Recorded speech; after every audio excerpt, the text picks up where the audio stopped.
Hey, it's Chris.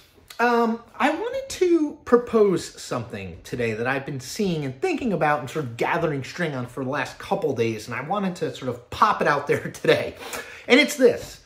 I actually think Joe Biden is starting to rebound. Yes, things are starting to move in the right direction, politically speaking, for Joe Biden. Let me go over a few things. Number one, Quinnipiac poll from my home state of Connecticut, good poll, came out today that showed Biden beating Trump 50% to 44%. Now, it's one poll, fair.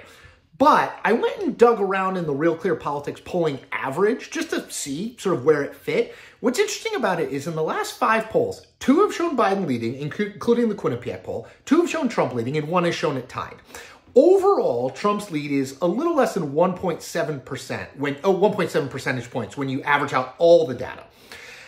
That's down from over 3 points a few weeks ago. And if you look at the trend lines, Biden is going, and Trump is going down. Now, it's a smallish sample, right? I'm talking about the most recent 5 polls, but I do think it's worth noting that Biden may have sort of hit his low point and is starting to bounce a little bit back. So that's data point number 1. Data point number 2, Moodys Analytics, which is a big economic forecasting shop, put out their projection of the Electoral College map, how they expect it to turn out under average turnout in November. Biden 308, Trump 230, which I think is really, really, really interesting and important because I think we've assumed the Electoral College was sort of tilted to Republicans. This makes the case that it's actually not, and most interestingly, they say the swing state, if we're talking about a state that is going to be the swing state that will decide the election, is Pennsylvania.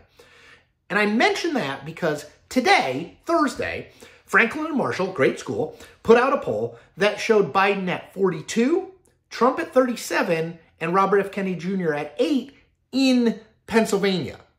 So keep that in mind. Last thing in my Biden is actually starting to bounce back case.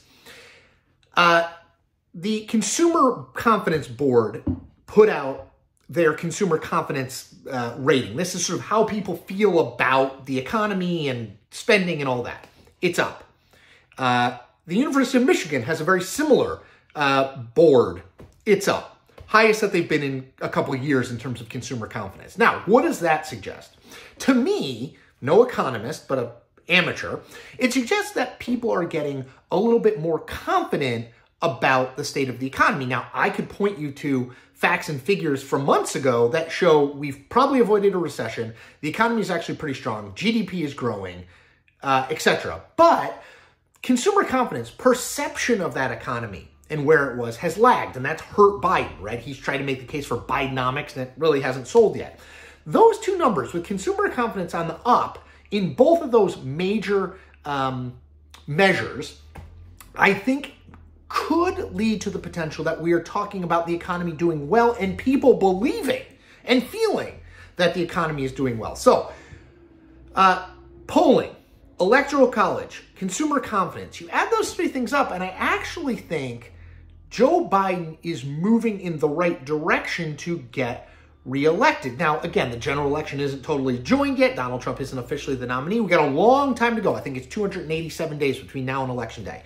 But today, I think there is a reasonable, plausible, and serious case to be made that Joe Biden is having a moment.